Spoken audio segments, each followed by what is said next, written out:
Existen dos tipos de ángeles caídos en este momento.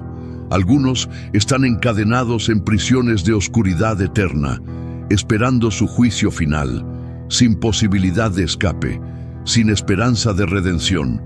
Pero otros caminan libres entre nosotros ahora mismo, tentando, destruyendo, operando sin restricción, vagando por la tierra buscando a quien devorar, activos en este preciso momento mientras escuchas estas palabras. ¿Por qué esta diferencia?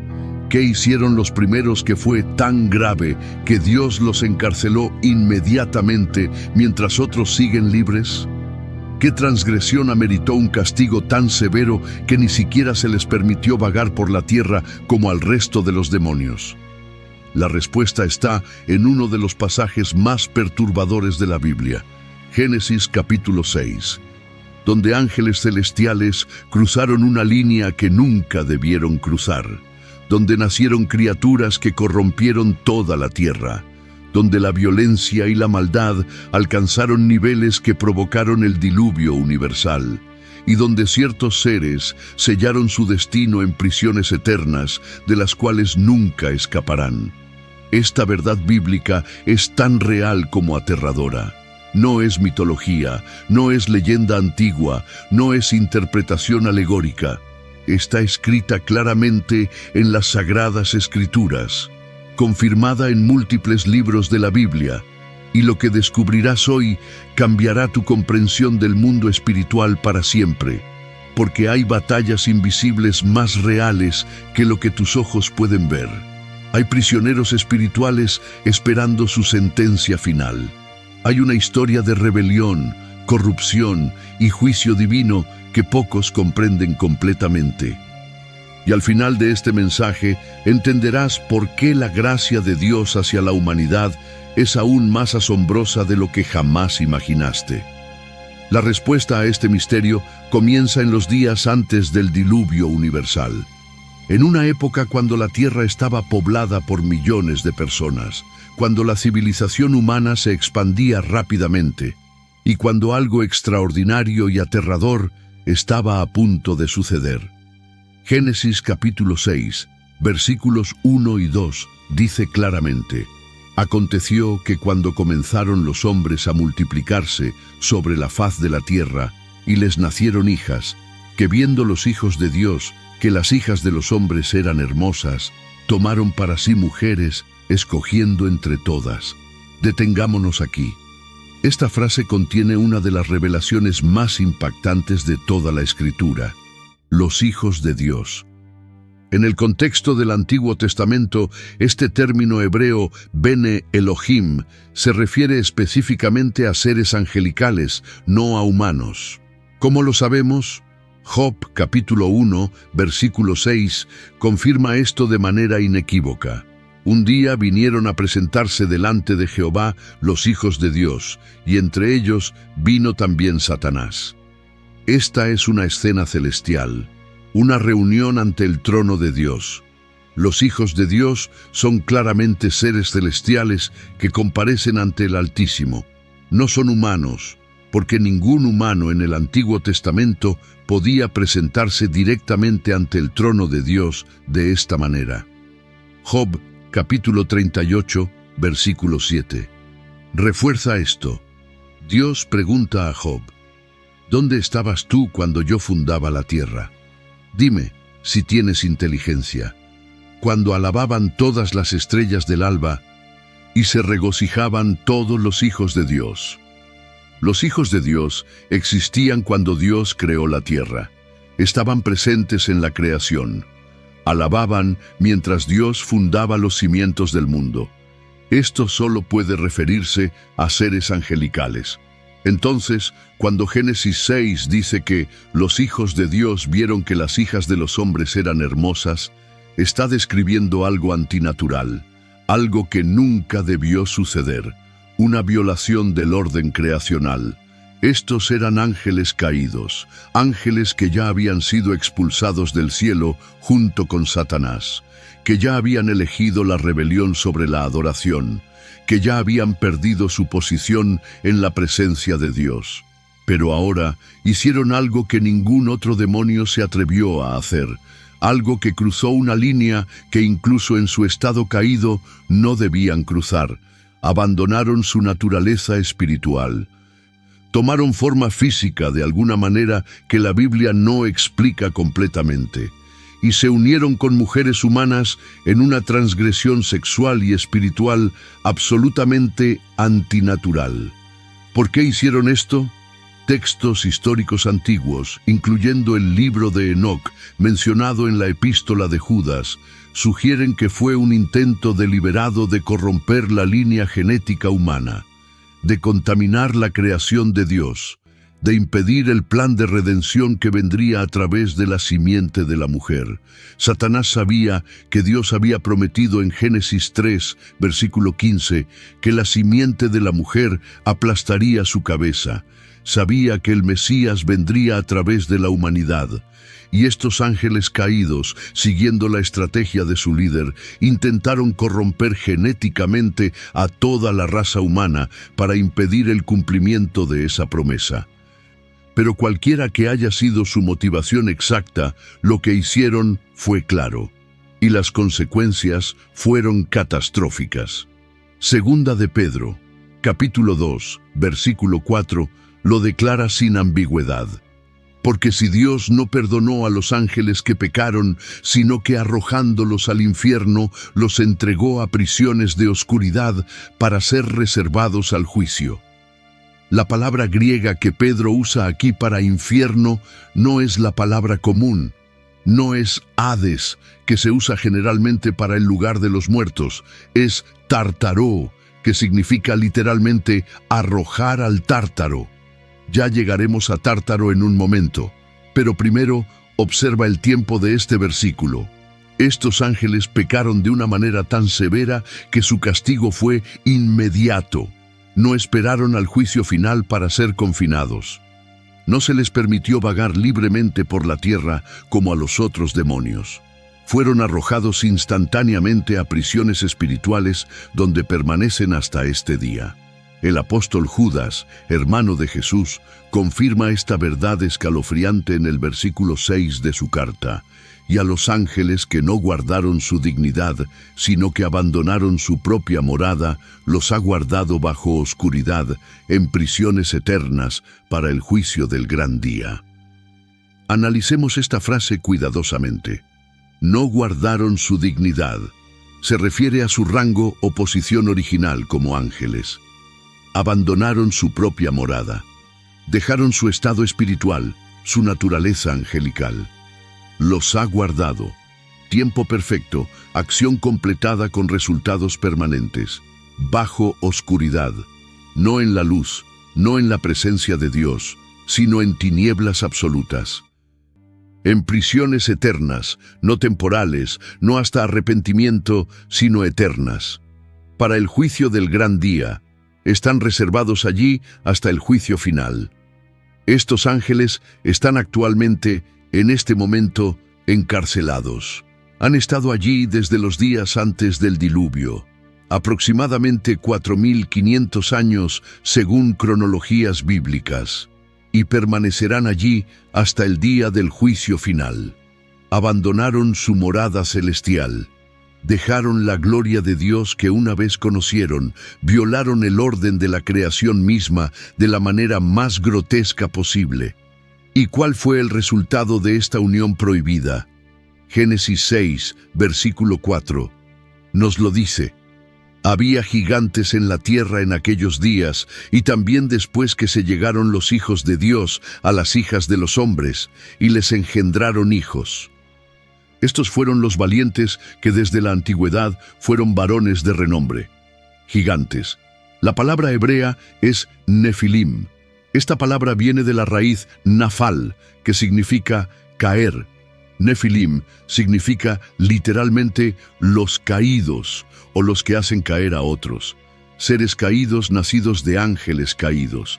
Estos no eran simplemente humanos altos, eran híbridos, mitad angelicales, mitad humanos. Una abominación genética que nunca debió existir. Criaturas que corrompieron el diseño original de Dios para la humanidad. ¿Cómo sabemos que realmente existieron? Porque la Biblia los menciona repetidamente, no solo en Génesis. Números capítulo 13, versículo 33. Cuando Moisés envió espías a explorar la tierra de Canaán, regresaron reportando: también vimos allí gigantes, hijos de Anac, raza de los gigantes, y éramos nosotros, a nuestro parecer como langostas, y así les parecíamos a ellos. Los hijos de Anac eran descendientes de los Nefilim. Algunos de estos seres sobrevivieron al diluvio en ciertas líneas genéticas. La Biblia indica que hubo una segunda incursión de esta naturaleza y también después, como dice Génesis 6, versículo 4. Deuteronomio capítulo 3, versículos 11, describe a Og, rey de Basán. Porque únicamente Og, rey de Basán, había quedado del resto de los gigantes. Su cama, una cama de hierro, ¿no está en Rabá de los hijos de Amón? La longitud de ella es de 9 codos, y su anchura de 4 codos, según el codo de un hombre. 9 codos de largo son aproximadamente 4 metros. Esta era una cama para un hombre de estatura gigantesca. Primera de Samuel, capítulo 17, describe en detalle a Goliat de Gat, el gigante que David enfrentó. Salió entonces del campamento de los filisteos un paladín, el cual se llamaba Goliat de Gat, y tenía de altura 6 codos y un palmo. 6 codos y un palmo son aproximadamente 2 metros 90 centímetros. Un guerrero cuya armadura pesaba más de 50 kilos, cuya lanza tenía un asta como un rodillo de telar y una punta que pesaba casi 7 kilos. Un ser cuya sola presencia aterrorizaba a ejércitos enteros de hombres de guerra experimentados. Segunda de Samuel, capítulo 21, menciona a otros gigantes. Después hubo otra vez guerra en Gat, donde había un hombre de gran estatura, el cual tenía 12 dedos en las manos y otros 12 en los pies, 24 por todos, y también era descendiente de los gigantes. Estos no son mitos, no son exageraciones antiguas, son registros históricos preservados en la palabra de Dios. Los Nefilim eran reales, y su impacto en el mundo antiguo fue devastador. Génesis 6, versículo 5, describe la condición de la tierra en esos días. Y vio Jehová que la maldad de los hombres era mucha en la tierra, y que todo designio de los pensamientos del corazón de ellos era de continuo solamente el mal. Todo designio, de continuo, solamente el mal. La corrupción era total, no había bondad, no había justicia, no había pensamiento puro. La humanidad había sido completamente corrompida, probablemente genéticamente por la influencia de los Nefilim. Versículo 6. Y se arrepintió Jehová de haber hecho hombre en la tierra, y le dolió en su corazón. Esta es una expresión antropomórfica del dolor de Dios. Dios no cambia de opinión, pero esta frase expresa la profundidad de su tristeza ante la corrupción total de su creación. Le dolió en su corazón. La rebelión angelical había corrompido tanto la tierra que Dios estaba profundamente afligido. Versículo 11. Y se corrompió la tierra delante de Dios, y estaba la tierra llena de violencia. Versículo 12. Y miró Dios la tierra, y he aquí que estaba corrompida, porque toda carne había corrompido su camino sobre la tierra. Toda carne, no solo algunos humanos, toda carne había sido corrompida. Los Nefilim llenaron la tierra de violencia extrema. Con su fuerza sobrenatural dominaron y oprimieron. Con su naturaleza híbrida perpetuaron más corrupción. Con su maldad inherente destruyeron toda bondad. Por eso Dios decidió enviar el diluvio. Génesis 6, versículo 13. Dijo, pues, Dios a Noé: he decidido el fin de todo ser, porque la tierra está llena de violencia a causa de ellos, y he aquí que yo los destruiré con la tierra. El diluvio no fue solo castigo por el pecado humano, Fue purificación de la contaminación espiritual y genética causada por los vigilantes. Fue la eliminación de los nefilim que nunca debieron existir. Fue la restauración del orden creacional que había sido violado. Y antes de enviar el diluvio, Dios actuó contra los ángeles responsables, aquellos vigilantes que habían iniciado toda esta corrupción, que habían violado el orden creacional de la manera más grotesca, que habían mezclado lo celestial con lo terrenal en una abominación sexual y espiritual. Fueron arrestados inmediatamente por los ángeles de Dios, arrojados a las profundidades espirituales, encarcelados en prisiones de oscuridad, y permanecen allí hasta este día. Esta es la diferencia. Esta es la transgresión que los separó de los demás ángeles caídos. Mientras Satanás y sus demonios fueron expulsados del cielo, pero quedaron libres para vagar por la tierra como espíritus malignos, los vigilantes fueron encarcelados instantáneamente. Su pecado no fue simplemente rebelión contra Dios, como el resto de los ángeles caídos. Fue corrupción deliberada de la creación misma. Fue violar los límites establecidos entre lo celestial y lo terrenal. Fue un intento de destruir el plan de redención de Dios. Y por eso, su castigo fue inmediato, severo y absoluto. Para entender completamente por qué este pecado específico fue tan grave que ameritó encarcelamiento inmediato, necesitamos conocer el contexto más amplio de la rebelión angelical original y cómo operan los ángeles caídos que todavía están libres. Todo comenzó con Lucifer, el portador de luz, el querubín ungido que cubría el trono de Dios.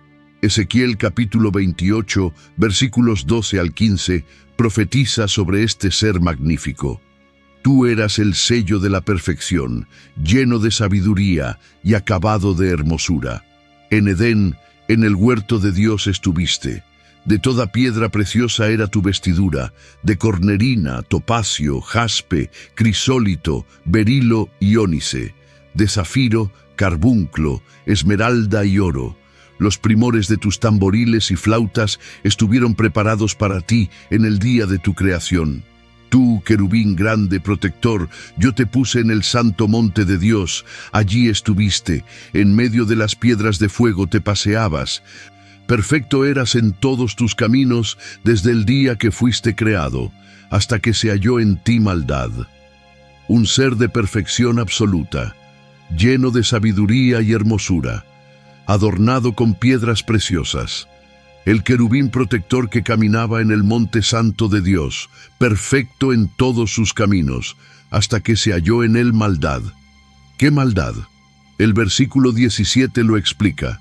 Se enalteció tu corazón a causa de tu hermosura, corrompiste tu sabiduría a causa de tu esplendor. Orgullo, la raíz de toda rebelión, la exaltación del yo sobre Dios. Isaías capítulo 14, versículos 13 y 14, revelan los pensamientos de Lucifer en su caída. Tú que decías en tu corazón, subiré al cielo, en lo alto junto a las estrellas de Dios, levantaré mi trono, y en el monte del testimonio me sentaré a los lados del norte. Sobre las alturas de las nubes subiré y seré semejante al Altísimo. 5 declaraciones de yo. 5 afirmaciones de voluntad propia sobre la voluntad de Dios. Subiré al cielo. Aunque ya estaba allí, quería una posición más alta. Levantaré mi trono. Quería su propio reino independiente. Me sentaré en el monte del testimonio. Quería el lugar de gobierno de Dios. Subiré sobre las alturas. Quería estar por encima de todo lo creado. Seré semejante al Altísimo. Quería ser igual a Dios. Este fue el primer pecado en la creación, el orgullo que dio origen a toda maldad, la rebelión que fracturó la armonía del cielo. Y Lucifer no cayó solo. Apocalipsis capítulo 12, versículo 4, describe cómo arrastró a otros con él. Y su cola arrastraba la tercera parte de las estrellas del cielo y las arrojó sobre la tierra. 1/3 de las huestes angelicales. Las estrellas del cielo son frecuentemente símbolo de ángeles en la Escritura. 1/3 de todos los ángeles creados eligieron seguir a Lucifer en su rebelión. Si consideramos que los ángeles son innumerables, como sugiere Hebreos 12, versículo 22, la compañía de muchos millares de ángeles, entonces estamos hablando de millones de seres celestiales que se unieron a la insurrección. ¿Por qué lo hicieron? La Biblia no lo especifica completamente, pero podemos inferir. Fueron persuadidos por las mentiras de Lucifer. Tal vez prometió libertad de la adoración a Dios. Tal vez prometió poder y autonomía. Tal vez sembró dudas sobre la bondad y justicia de Dios. Sea como fuere, eligieron creer sus mentiras sobre la verdad de Dios, y esa elección los condenó eternamente. Hubo entonces una guerra en el cielo. Apocalipsis 12, versículos 7 al 9, lo narra. Después hubo una gran batalla en el cielo. Miguel y sus ángeles luchaban contra el dragón, y luchaban el dragón y sus ángeles, pero no prevalecieron, ni se halló ya lugar para ellos en el cielo. Y fue lanzado fuera el gran dragón, la serpiente antigua, que se llama Diablo y Satanás, el cual engaña al mundo entero. Fue arrojado a la tierra, y sus ángeles fueron arrojados con él. El arcángel Miguel, cuyo nombre significa «¿Quién como Dios?», un nombre que es en sí mismo una refutación del orgullo de Lucifer. Miguel, príncipe de los ejércitos celestiales, lideró a los ángeles fieles en la defensa de la gloria de Dios. Y Lucifer, ahora llamado Satanás, que significa adversario o acusador, fue derrotado. No prevalecieron. No hubo lugar para ellos en el cielo. Fueron expulsados, arrojados, lanzados fuera de la presencia de Dios. Pero observa algo crucial aquí. Fueron arrojados a la tierra. No fueron inmediatamente encarcelados. Fueron expulsados del cielo, sí, pero se les permitió cierta libertad de movimiento en las dimensiones terrenales. Lucas capítulo 10, versículo 18, registra las palabras de Jesús. Yo veía a Satanás caer del cielo como un rayo. Jesús presenció la caída original de Satanás. Como el Verbo eterno que existía antes de su encarnación, vio el momento cuando el diablo fue expulsado. Y ahora, estos ángeles caídos operan en la tierra. Primera de Pedro capítulo 5, versículo 8, nos advierte. Sed sobrios y velad, porque vuestro adversario el diablo, como león rugiente, anda alrededor buscando a quien devorar. Anda alrededor, no está encarcelado, está activo, está libre para operar dentro de ciertos límites permitidos por Dios. Efesios capítulo 6, versículo 12, describe la jerarquía de estos seres. Porque no tenemos lucha contra sangre y carne, sino contra principados, contra potestades, contra los gobernadores de las tinieblas de este siglo, contra huestes espirituales de maldad en las regiones celestes. Principados, arché en griego, gobernantes de alto rango, potestades, exousía, aquellos con autoridad delegada, gobernadores de las tinieblas, cosmocratoras, gobernantes mundiales de la oscuridad, huestes espirituales de maldad, pneumática, espíritus malignos organizados. Existe una jerarquía estructurada en el reino demoníaco. Satanás gobierna como el Dios de este siglo, como lo llama 2 de Corintios 4, versículo 4. Bajo él hay príncipes territoriales, demonios de alto rango asignados a regiones y naciones. Daniel capítulo 10 nos da un vistazo raro de esta realidad. En el versículo 13, el ángel mensajero le dice a Daniel, «Mas el príncipe del reino de Persia se me opuso durante 21 días. Pero he aquí Miguel, uno de los principales príncipes, vino para ayudarme y quedé allí con los reyes de Persia». El príncipe de Persia no era un humano. Era un demonio de alto rango asignado a esa región, un ser tan poderoso que pudo resistir a un ángel de Dios durante 3 semanas. Solo cuando Miguel el arcángel intervino, el ángel mensajero pudo completar su misión. Versículo 20. Él me dijo, ¿sabes por qué he venido a ti? Pues ahora tengo que volver para pelear contra el príncipe de Persia, y al terminar con él, el príncipe de Grecia vendrá. Había un príncipe demoníaco sobre Persia y otro sobre Grecia, entidades espirituales de alto rango gobernando sobre naciones enteras. Esta es la realidad del mundo espiritual. Millones de ángeles caídos operando en una jerarquía organizada, principados territoriales, demonios especializados en diferentes formas de tentación y destrucción, espíritus de engaño, de división, de lujuria, de violencia, todos bajo el mando de Satanás, trabajando para robar, matar y destruir, como dice Juan 10, versículo 10. Y todos estos están libres, operando ahora mismo, tentando a la humanidad, sembrando discordia, promoviendo rebelión contra Dios. Marcos capítulo 5 narra el encuentro de Jesús con un hombre poseído por múltiples demonios. Versículo 9. Y le preguntó, ¿cómo te llamas? Y respondió diciendo, Legión me llamo, porque somos muchos. Una legión romana consistía de hasta 6.000 soldados. Este hombre estaba poseído por miles de demonios, lo cual indica la cantidad masiva de estos seres operando en el mundo. Mateo capítulo 12, versículo 43 al 45, describe su comportamiento. Cuando el espíritu inmundo sale del hombre, anda por lugares secos, buscando reposo, y no lo halla. Entonces dice, volveré a mi casa de donde salí, y cuando llega, la halla desocupada, barrida y adornada. Entonces va, y toma consigo otros 7 espíritus peores que él, y entrados, moran allí. Y el postrer estado de aquel hombre viene a ser peor que el primero. Los demonios buscan cuerpos humanos para habitar. Andan, buscan, planean, regresan. Son seres inteligentes, estratégicos, persistentes. Y todos ellos, desde Satanás hasta el demonio de menor rango, saben lo que les espera. Santiago capítulo 2, versículo 19 dice, Tú crees que Dios es uno. Bien haces.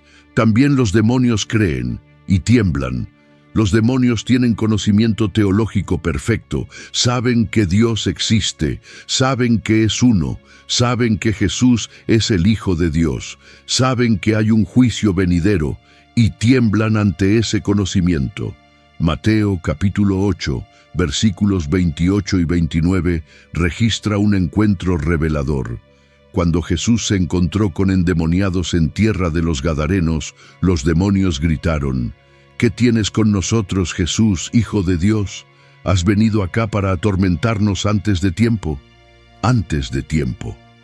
Estas dos palabras revelan algo crucial. Los demonios saben que hay un tiempo establecido para su tormento. Reconocen que su libertad actual es temporal, que hay una fecha marcada en el calendario divino para su juicio final, y que absolutamente nada pueden hacer para evitarlo. Pero mientras tanto, están libres, operando, tentando, destruyendo, permitidos por Dios dentro de ciertos límites para sus propósitos soberanos. Entonces, aquí está el gran contraste. Todos estos millones de demonios, incluyendo a Satanás mismo, están libres. Han estado libres desde su expulsión del cielo, y permanecerán libres hasta el día del juicio final. Pero los vigilantes de Génesis 6, no. Ellos fueron encarcelados inmediatamente. No se les permitió vagar. No se les dio libertad de operar. Fueron arrestados, encadenados, arrojados a prisiones de oscuridad el momento que cometieron su transgresión. ¿Por qué? Porque su pecado fue de una naturaleza completamente diferente. Los demás ángeles caídos se rebelaron contra Dios, sí. Rechazaron su autoridad, eligieron el orgullo sobre la adoración, pero permanecieron dentro de su naturaleza espiritual. Siguieron siendo ángeles, aunque caídos. No violaron el orden fundamental de la creación. Los vigilantes hicieron algo más. Abandonaron su estado angelical. Se manifestaron físicamente de manera antinatural. y violaron la barrera entre lo celestial y lo terrenal establecida por Dios. Es como si un humano intentara convertirse en ángel o un ángel en Dios mismo. Una transgresión no solo de moralidad, sino de la estructura misma de la realidad creada. Por eso, su castigo fue único entre todos los ángeles caídos. Por eso, fueron encarcelados mientras otros permanecen libres. Por eso, están en Tártaro, el lugar más profundo de confinamiento espiritual. Ahora necesitamos entender exactamente dónde están estos ángeles y qué significa su encarcelamiento. Cuando Pedro escribe sobre el castigo de estos ángeles en 2 de Pedro, capítulo 2, versículo 4, usa una palabra griega muy específica que aparece solo una vez en toda la Biblia. La palabra es tártaro, arrojar al tártaro. En la literatura griega antigua, Tártaro era descrito como el lugar más profundo del inframundo. Homero lo describe como un abismo tan profundo debajo del Hades como el cielo está sobre la tierra. Hesíodo dice que un yunque de bronce tardaría 9 días en caer desde la tierra hasta Tártaro. Era considerado el lugar de castigo más severo, reservado para los peores transgresores, incluyendo los titanes que se rebelaron contra los dioses. Pedro, escribiendo bajo inspiración del Espíritu Santo, toma este término conocido en la cultura griega y lo aplica al lugar donde Dios encarceló a los ángeles caídos que pecaron en Génesis 6. No usa Hades, la palabra común para el lugar de los muertos. No usa Gehenna, que se refiere al infierno final, el lago de fuego. Usa Tártaro, indicando un lugar de confinamiento especial, profundo, único.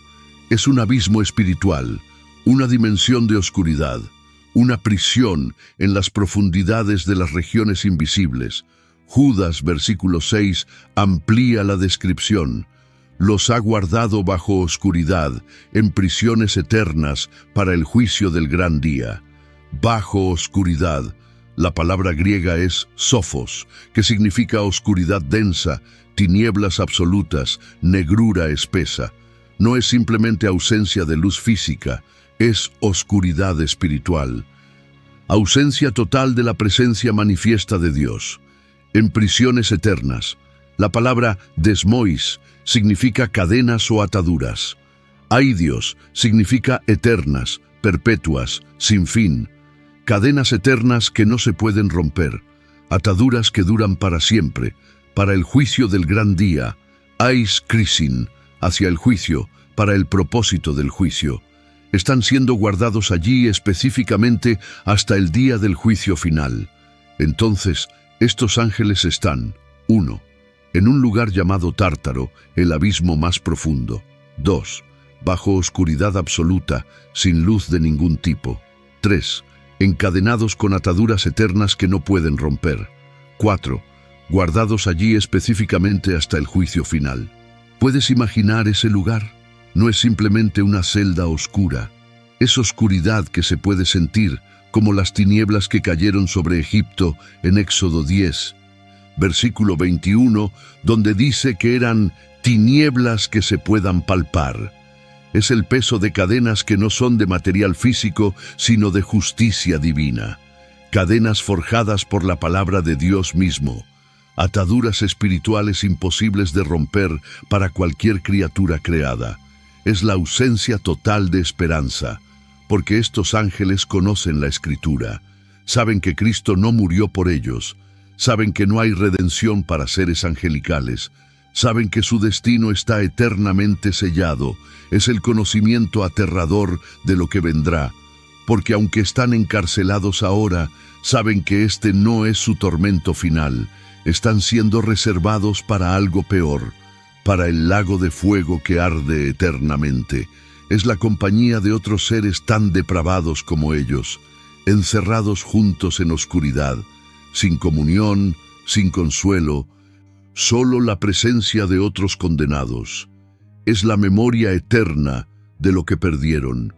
Porque a diferencia de Satanás y los demonios libres que pueden distraerse con sus actividades maliciosas en la tierra, estos ángeles no tienen nada que hacer sino recordar.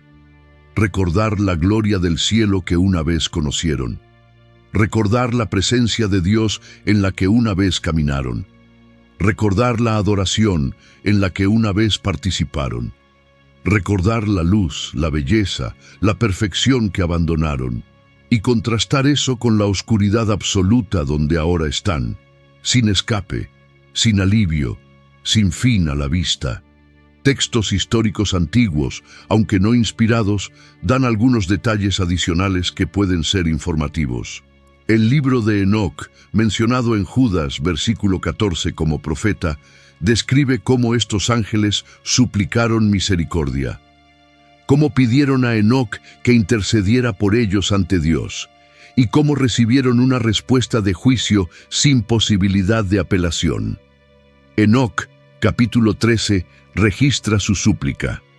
Entonces me pidieron que escribiera una petición de perdón para ellos, para que pudieran encontrar perdón y que llevara su petición ante el Señor del cielo. Pero la respuesta divina fue clara. Enoc, capítulo 14. Yo, Enoc, les proclamé las palabras de la visión celestial y leí la súplica de ellos.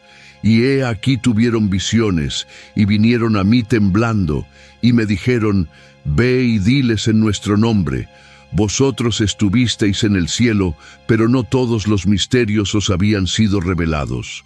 Y vosotros conocíais solo los misterios inútiles, y estos, en la dureza de vuestro corazón, habéis dado a conocer a las mujeres. Y por esos misterios, las mujeres y los hombres multiplican el mal sobre la tierra. La respuesta continúa. Decidles, no tendréis paz. No tendréis paz. No hay perdón. No hay salida. No hay esperanza.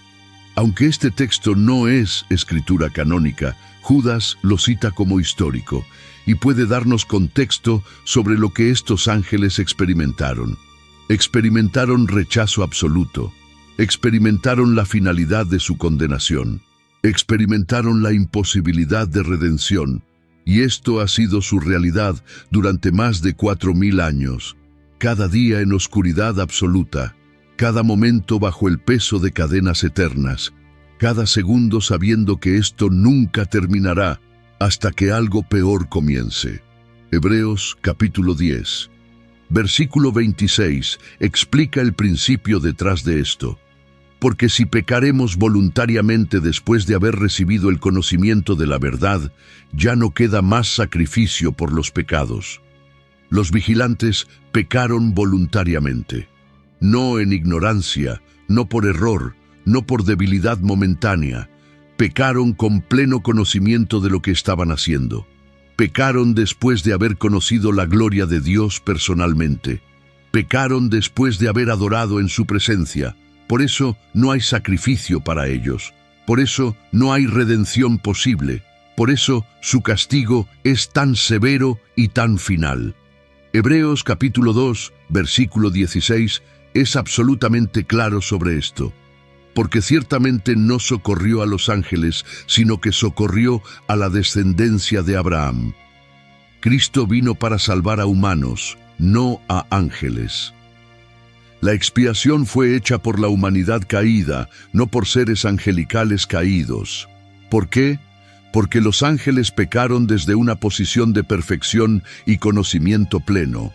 Los humanos pecaron desde una posición de debilidad y conocimiento limitado. Los ángeles vieron la gloria de Dios directamente y la rechazaron. Los humanos nunca vieron esa gloria directamente y fueron engañados. Los ángeles no tienen naturaleza corporal que pueda ser redimida. Los humanos tienen cuerpos que pueden ser resucitados y glorificados. Por estas y otras razones, en la sabiduría de Dios, la salvación fue provista solo para la humanidad. Y los ángeles caídos, especialmente los vigilantes encarcelados, lo saben perfectamente. Saben que Cristo nació de una virgen. Saben que vivió sin pecado, saben que murió en una cruz, saben que resucitó al tercer día, saben que ascendió al cielo, saben que intercede por los creyentes, saben que vendrá otra vez, y saben que nada de eso es para ellos, que observan la salvación de la humanidad desde sus prisiones de oscuridad, sabiendo que jamás la tendrán. Primera de Pedro, capítulo 1, versículo 12, dice algo fascinante sobre los ángeles. A estos se les reveló que no para sí mismos, sino para nosotros, administraban las cosas que ahora os son anunciadas, cosas en las cuales anhelan mirar los ángeles. Los ángeles fieles desean entender el misterio de la salvación. Sirven en ella aunque no la experimentan personalmente. Se maravillan del plan de redención. Cuanto más los ángeles caídos, especialmente los encarcelados, deben contemplar con amargura eterna lo que perdieron y nunca recuperarán. Para los ángeles en Tártaro solo queda esperar. Esperar en la oscuridad más densa imaginable, esperar bajo cadenas que nunca se aflojaran, esperar con el conocimiento perfecto de lo que les espera al final de esa espera, porque aunque están encarcelados ahora, este no es su destino final. Están siendo reservados, como dice Pedro, guardados para algo específico, para el día del juicio final. Apocalipsis capítulo 20 nos da el panorama completo de lo que sucederá al final de los tiempos. Primero, versículo 1 al 3, describe el encarcelamiento temporal de Satanás durante el milenio. Vi a un ángel que descendía del cielo con la llave del abismo y una gran cadena en la mano, y prendió al dragón, la serpiente antigua que es el diablo y Satanás, y lo ató por 1000 años, y lo arrojó al abismo, y lo encerró, y puso su sello sobre él, para que no engañase más a las naciones, hasta que fuesen cumplidos 1000 años, y después de esto debe ser desatado por un poco de tiempo. Durante el reino milenial de Cristo, incluso Satanás será encarcelado. Lo que los vigilantes han experimentado durante milenios, Satanás lo experimentará durante 1000 años. Versículos 7 al 10 describe la liberación breve de Satanás y su derrota final. Cuando los 1000 años se cumplan, Satanás será suelto de su prisión y saldrá a engañar a las naciones que están en los 4 ángulos de la tierra, a Gog y a Magog, a fin de reunirlos para la batalla, el número de los cuales es como la arena del mar, y subieron sobre la anchura de la tierra, y rodearon el campamento de los santos y la ciudad amada, y de Dios descendió fuego del cielo y los consumió, y el diablo que los engañaba fue lanzado en el lago de fuego y azufre, donde estaban la bestia y el falso profeta, y serán atormentados día y noche por los siglos de los siglos. El lago de fuego, el destino final de Satanás, y también de todos sus ángeles. Mateo capítulo 25, versículo 41, Jesús lo dice explícitamente. Entonces dirá también a los de la izquierda, apartaos de mí, malditos, al fuego eterno preparado para el diablo y sus ángeles. El fuego eterno fue preparado originalmente para Satanás y sus ángeles. No fue creado para seres humanos. Fue diseñado específicamente para el castigo eterno de los ángeles rebeldes. Y todos ellos irán allí. Los demonios que ahora están libres, los vigilantes que han estado encarcelados en Tártaro, Satanás mismo, todos terminarán en el lago de fuego. Pero antes de eso, habrá un juicio. Apocalipsis 20, versículos 11 al 15, describe el juicio del gran trono blanco. Y vi un gran trono blanco, y al que estaba sentado en él, de delante del cual huyeron la tierra y el cielo, y ningún lugar se encontró para ellos. Y vi a los muertos, grandes y pequeños, de pie ante Dios. Y los libros fueron abiertos, y otro libro fue abierto, el cual es el libro de la vida. Y fueron juzgados los muertos por las cosas que estaban escritas en los libros, según sus obras. Este es el juicio de todos los que rechazaron a Dios, los seres humanos no redimidos, y también los ángeles caídos. Versículo 15. Y el que no se halló inscrito en el libro de la vida fue lanzado al lago de fuego. Es en este momento cuando los ángeles encadenados en Tártaro serán liberados. Pero no para libertad, no para misericordia, no para segunda oportunidad. Serán liberados para comparecer ante el juicio, para recibir su sentencia formal y final, para ser arrojados al lago de fuego donde serán atormentados eternamente. Imagina ese momento desde su perspectiva. Después de más de 4000 años en oscuridad absoluta, después de milenios bajo cadenas eternas, después de todo ese tiempo sabiendo que este día vendría, finalmente llega. Las prisiones de Tártaro se abren, no por su poder, sino por el decreto de Dios. Son sacados de la oscuridad, llevados ante el gran trono blanco, donde el juez de toda la tierra está sentado en majestad infinita, y allí, ante ese trono, comparecerán. ¿Qué verán? Verán la gloria de aquel que rechazaron, verán el poder absoluto contra el cual se rebelaron, verán la santidad perfecta que violaron, verán la justicia inquebrantable que los condenará. ¿Qué escucharán? Escucharán el recuento de sus obras, cada detalle de su transgresión, la corrupción que causaron, las vidas que destruyeron, el plan de Dios que intentaron arruinar. ¿Qué sentirán? Terror absoluto, desesperación completa, el peso total de su culpa, la certeza de que no hay escape, no hay apelación, no hay misericordia. Y entonces vendrá la sentencia. Apocalipsis 20, versículo 10, lo declara para Satanás y se aplica a todos sus ángeles, y serán atormentados día y noche por los siglos de los siglos, día y noche, sin cesar, sin interrupción, sin alivio, por los siglos de los siglos, para siempre, sin fin, eternamente. El lago de fuego no es aniquilación, no es cesar de existir, es tormento consciente eterno.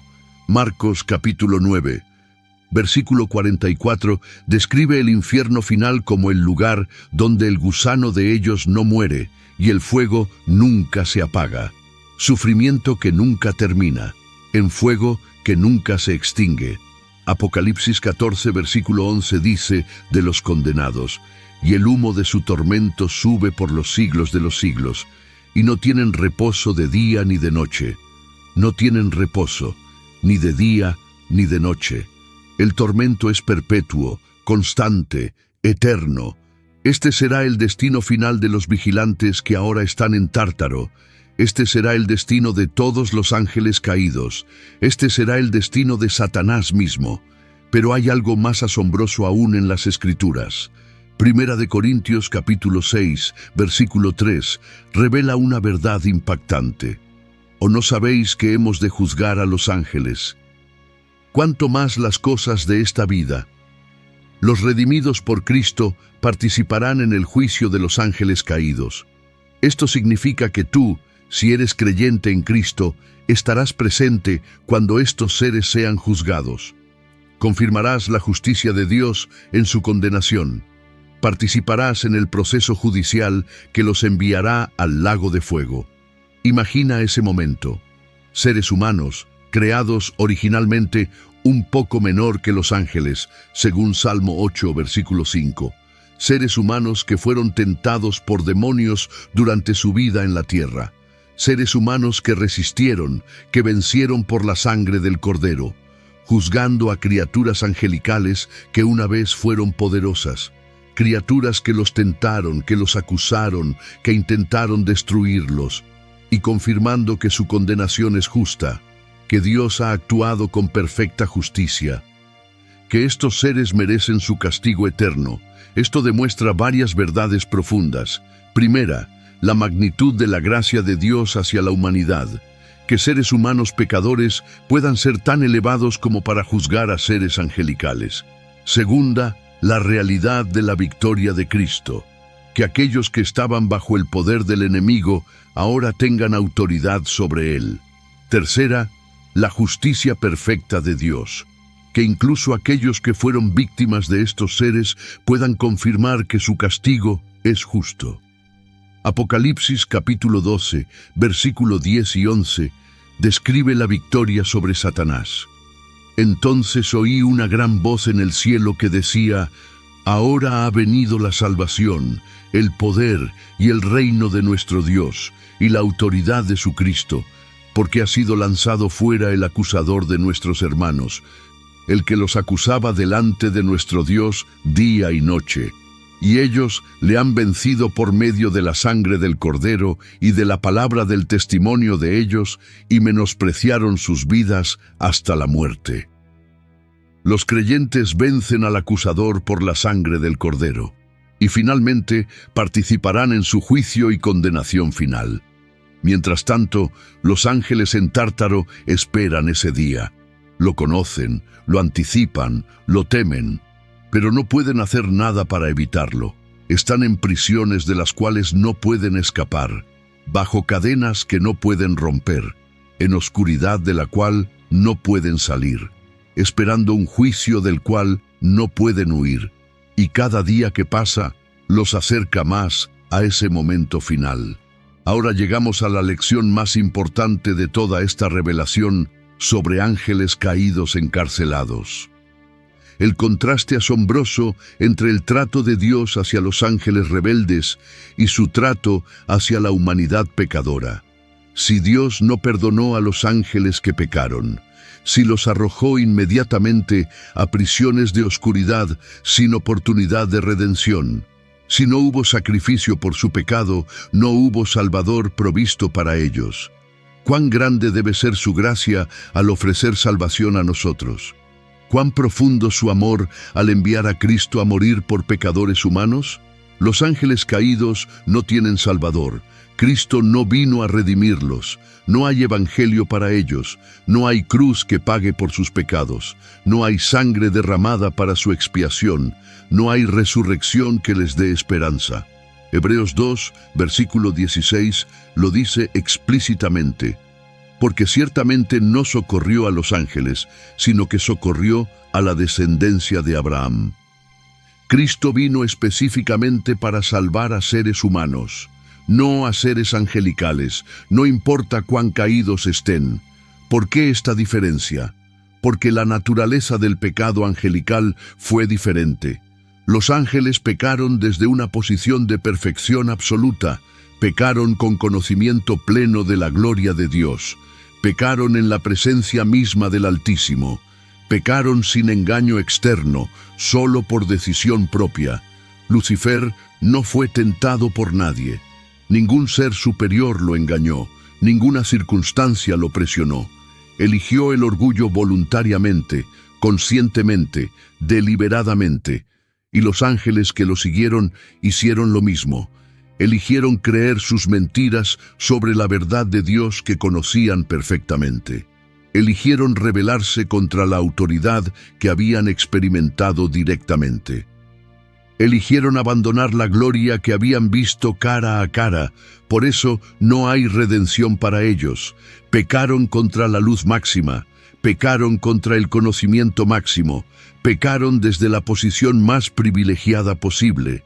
Hebreos 10, versículo 26, lo explica: porque si pecaremos voluntariamente después de haber recibido el conocimiento de la verdad, ya no queda más sacrificio por los pecados. Los ángeles pecaron voluntariamente después de conocer la verdad de la manera más completa posible. Por eso no queda sacrificio para ellos. Pero la humanidad es diferente. Los humanos fueron creados inferiores a los ángeles. Salmo 8, versículo 5. Le has hecho poco menor que los ángeles y lo coronaste de gloria y de honra. Poco menor, no con el mismo conocimiento, no con la misma capacidad, no con la misma exposición a la gloria divina. Los humanos pecaron bajo engaño. Génesis 3 registra cómo la serpiente engañó a Eva. Segunda de Corintios 11, versículo 3 confirma: la serpiente con su astucia engañó a Eva. Engañada. No pecó desde conocimiento pleno, sino desde decepción. Y Adán, aunque no fue engañado según Primera de Timoteo 2, versículo 14, pecó desde debilidad humana, no desde rebelión angelical. Los humanos pecaron en la tierra, no en el cielo. lejos de la presencia inmediata de Dios, no en ella, sin haber visto su gloria directamente, no después de haberla contemplado. Por estas razones, en la sabiduría y misericordia de Dios, la salvación fue provista para la humanidad. Segunda de Pedro 3, versículo 9, nos dice: El Señor no retarda su promesa, según algunos la tienen por tardanza, sino que es paciente para con nosotros, no queriendo que ninguno perezca, sino que todos procedan al arrepentimiento. Dios es paciente con la humanidad. No quiere que nadie perezca, quiere que todos se arrepientan. Los ángeles en Tártaro no tuvieron esa oportunidad. Su juicio fue inmediato después de su transgresión.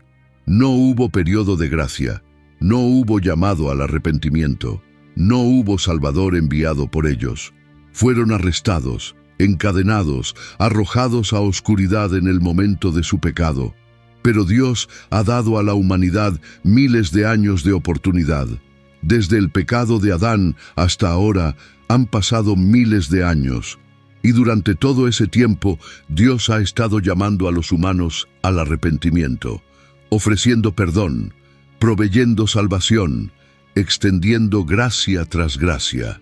Romanos 2, versículo 4 pregunta: ¿O menosprecias las riquezas de su benignidad, paciencia y longanimidad, ignorando que su benignidad te guía al arrepentimiento? La benignidad de Dios nos guía al arrepentimiento. Su paciencia nos da tiempo. Su longanimidad soporta nuestra rebelión. Esto es algo que los ángeles caídos nunca experimentaron. Y el punto culminante de esta gracia es Jesucristo. Juan 3, versículo 16, resume el Evangelio en una sola frase: porque de tal manera amó Dios al mundo, que ha dado a su Hijo unigénito, para que todo aquel que en él cree no se pierda, mas tenga vida eterna. De tal manera amó Dios al mundo, no a los ángeles, al mundo de la humanidad. Ha dado a su Hijo, el sacrificio más grande posible, el Creador viniendo a su creación, Dios haciéndose hombre, para que todo aquel que en él cree, no algunos selectos, no solo los buenos, todo aquel que cree, no se pierda, no vaya al mismo destino que los ángeles caídos, no termine en el lago de fuego, mas tenga vida eterna, vida abundante, vida en la presencia de Dios, vida que nunca termina. Esta es la gracia que los ángeles caídos no tienen. Esta es la oportunidad que les fue negada. Esta es la misericordia que solo la humanidad recibió. Romanos 5, versículo 8, lo dice de esta manera: Mas Dios muestra su amor para con nosotros, en que siendo aún pecadores, Cristo murió por nosotros. Siendo aún pecadores, no después de que nos arrepintiéramos, no después de que nos hiciéramos dignos. Mientras todavía estábamos en rebelión, Cristo murió. Los ángeles fueron encarcelados inmediatamente en su rebelión. Los humanos recibieron un Salvador mientras todavía estaban rebelándose. ¿Puedes ver la magnitud de esta gracia? Efesios 2, versículos 1 al 5, lo describe poderosamente. Y Él os dio vida a vosotros, cuando estabais muertos en vuestros delitos y pecados, en los cuales anduvisteis en otro tiempo, siguiendo la corriente de este mundo, conforme al príncipe de la potestad del aire, el espíritu que ahora opera en los hijos de desobediencia, entre los cuales también todos nosotros vivimos en otro tiempo en los deseos de nuestra carne, haciendo la voluntad de la carne y de los pensamientos, y éramos por naturaleza hijos de ira, lo mismo que los demás. Pero Dios, que es rico en misericordia, por su gran amor con que nos amó, aun estando nosotros muertos en pecados, nos dio vida juntamente con Cristo. Estábamos muertos, siguiendo al príncipe de la potestad del aire, que es Satanás, haciendo la voluntad de la carne. Éramos por naturaleza hijos de ira. Merecíamos el mismo destino que los ángeles caídos. Merecíamos juicio inmediato, merecíamos condenación eterna. Pero Dios, rico en misericordia, por su gran amor, nos dio vida juntamente con Cristo. Esto es gracia pura, misericordia inmerecida, amor incomprensible, y la oferta sigue abierta hoy. Romanos 10, versículos 9 y 10, lo prometen claramente, que si confesares con tu boca que Jesús es el Señor y creyeres en tu corazón que Dios le levantó de los muertos, serás salvo. Porque con el corazón se cree para justicia, pero con la boca se confiesa para salvación. Es una promesa simple, pero infinitamente poderosa. Confesar con tu boca que Jesús es el Señor. Creer en tu corazón que Dios lo levantó de los muertos, y serás salvo. No hay promesa así para los ángeles. No hay verso que diga, si un ángel caído se arrepiente, será perdonado. No existe, porque no hay redención para ellos. Pero para ti, para cualquier ser humano, la promesa es clara y segura. Todo aquel que invoque el nombre del Señor será salvo, dice Romanos 10, versículo 13. Los ángeles en Tártaro lo saben de esta gracia que existe para humanos, pero no para ellos. Lo observan desde sus prisiones de oscuridad, y aumenta su tormento saber que hay salvación disponible, pero no para ellos. Tú, sin embargo, todavía puedes recibirla. Segunda de Corintios 6, versículo 2 declara, «He aquí ahora el tiempo aceptable, he aquí ahora el día de salvación». Ahora, no mañana, no la próxima semana, ahora. Porque aunque Dios es paciente, su paciencia tiene un límite.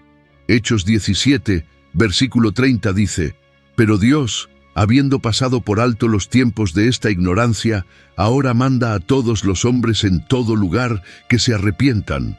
Manda, no sugiere, no invita solamente, manda, porque hay un día establecido para el juicio.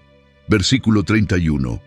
Por cuanto ha establecido un día en el cual juzgará al mundo con justicia, por aquel varón a quien designó, dando fe a todos con haberle levantado de los muertos. Un día está establecido, el juicio vendrá, y cuando venga, la puerta de la gracia se cerrará, como se cerró la puerta del arca en los días de Noé. Génesis 7, versículo 16. Y Jehová le cerró la puerta. Los que quedaron afuera no tuvieron segunda oportunidad. Las aguas del juicio vinieron y perecieron. Así será en el día del juicio final. Los que no hayan aceptado la gracia de Dios enfrentarán su justicia y compartirán el destino de los ángeles que rechazaron a Dios. Hebreos 2, versículo 3 pregunta, ¿cómo escaparemos nosotros si descuidamos una salvación tan grande, una salvación comprada con la sangre del Hijo de Dios, una salvación que los ángeles no tienen, una salvación ofrecida gratuitamente a todo aquel que cree? ¿Cómo escaparemos si la descuidamos? La respuesta es simple, no escaparemos. Proverbios 14, versículo 12. Advierte, hay camino que al hombre le parece derecho, pero su fin es camino de muerte. El orgullo parece atractivo, la autosuficiencia parece libertad, la rebelión contra Dios parece autonomía, pero terminan en muerte eterna, en separación eterna de Dios. En el mismo destino que los ángeles caídos, los vigilantes en Tártaro pensaron que podían rebelarse sin consecuencias.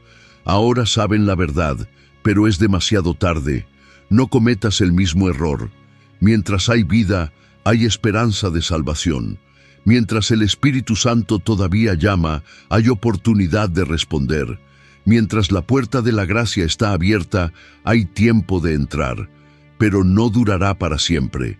Hebreos 3, versículos 7 y 8 advierte, por lo cual, como dice el Espíritu Santo, si oyereis hoy su voz, no endurezcáis vuestros corazones.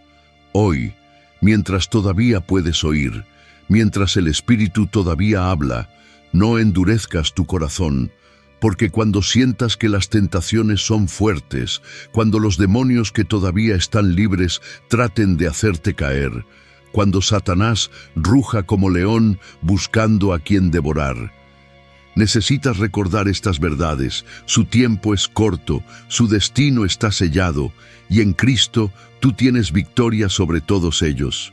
Primera de Juan 4, versículo 4, lo declara con poder. Hijitos, vosotros sois de Dios, y los habéis vencido, porque mayor es el que está en vosotros que el que está en el mundo. El Espíritu Santo que vive en los creyentes es infinitamente más poderoso que todos los demonios y ángeles caídos juntos. Colosenses 2, versículo 15, celebra el triunfo de Cristo sobre ellos. Y despojando a los principados y a las potestades, los exhibió públicamente, triunfando sobre ellos en la cruz. La cruz no fue derrota, fue victoria total. Jesús desarmó a todos los poderes espirituales, los exhibió públicamente como derrotados, triunfó sobre ellos de una vez por todas.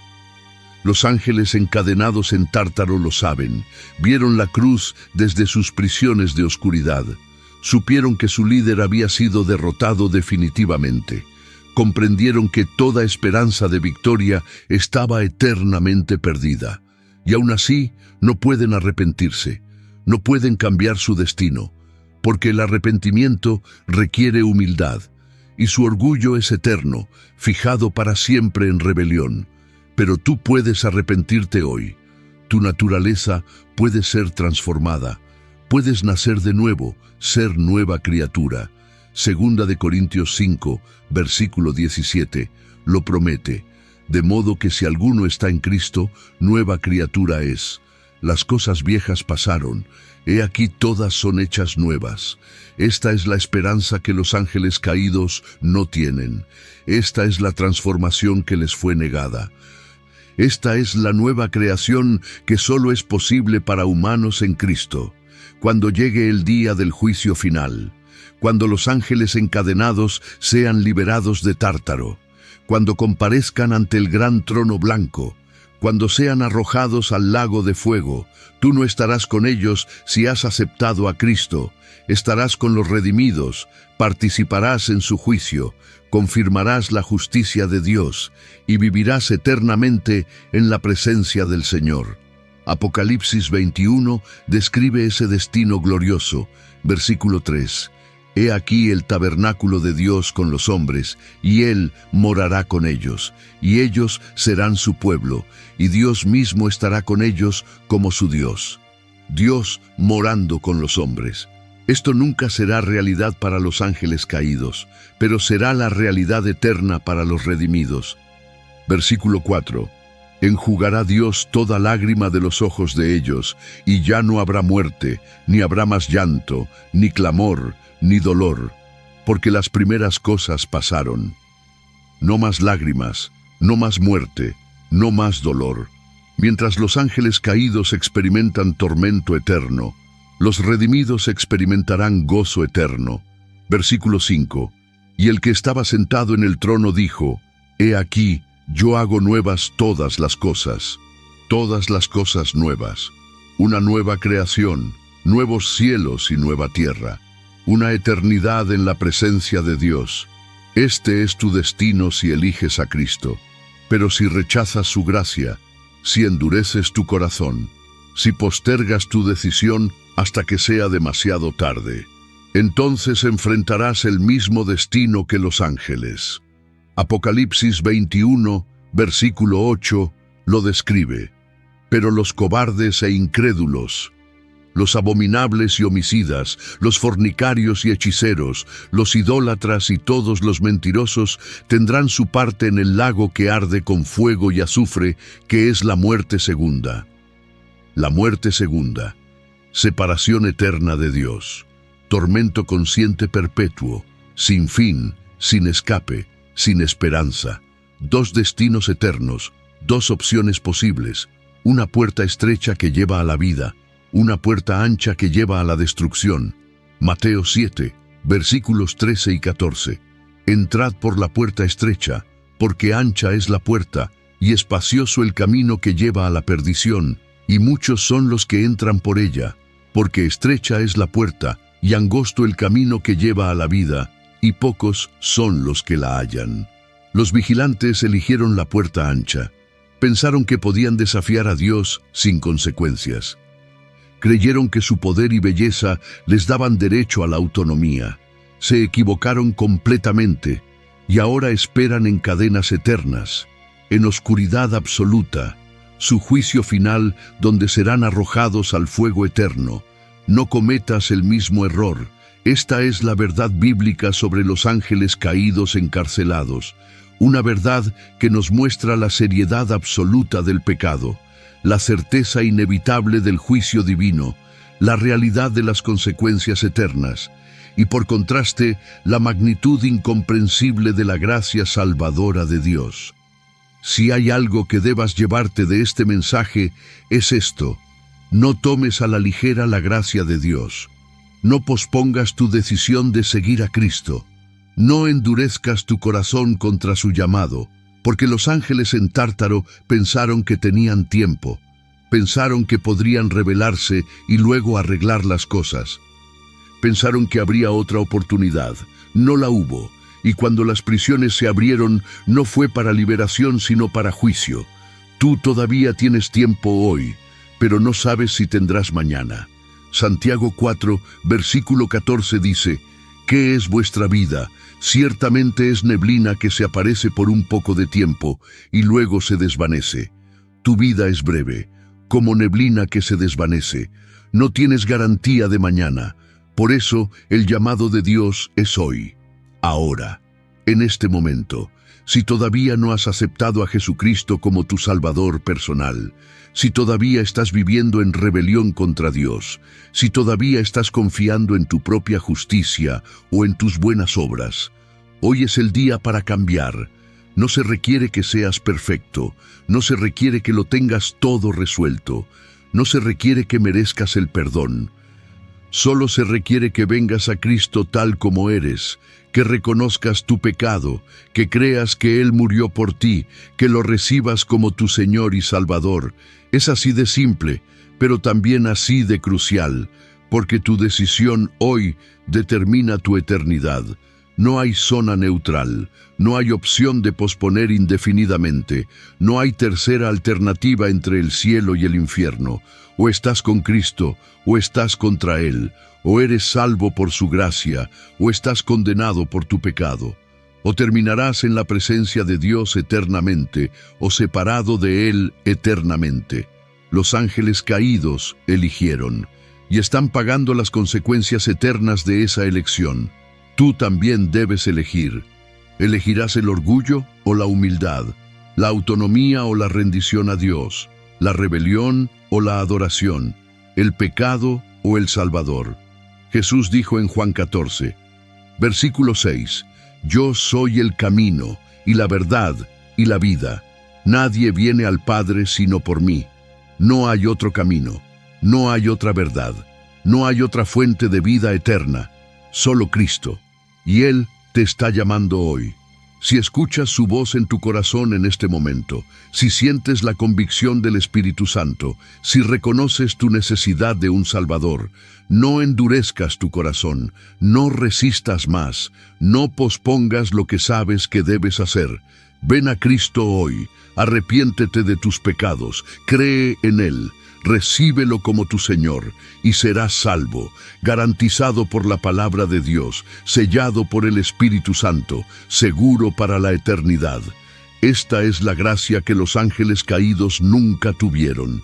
Esta es la misericordia que Dios extiende solo a la humanidad. Esta es tu oportunidad que no debes desperdiciar. Porque vendrá el día cuando las prisiones se abran, cuando el juicio final comience, cuando ya no haya más tiempo, y en ese día o estarás celebrando con los redimidos, o estarás lamentando con los condenados. La elección es tuya hoy. Que Dios te dé sabiduría para elegir bien, humildad para reconocer tu necesidad, fe para creer en Cristo, y valor para seguirlo sin importar el costo. Porque al final solo dos caminos existen. Uno lleva a vida eterna con Dios, otro a separación eterna de Él. Los ángeles caídos eligieron su camino y ahora están encadenados esperando su destino final. Tú todavía puedes elegir el tuyo. Elige sabiamente, elige eternamente, elige a Cristo. Y cuando los ángeles caídos sean finalmente juzgados, cuando sean arrojados al lago de fuego, cuando su rebelión reciba su castigo final, tú estarás del lado correcto de la justicia divina, entre los redimidos, entre los que fueron salvos por gracia, entre los que eligieron la vida eterna. Esta es mi oración por ti hoy. Que Dios te bendiga, te ilumine y te guíe a la verdad. Que Cristo sea tu Salvador y Señor, y que el Espíritu Santo te selle para el día de la redención. Amén.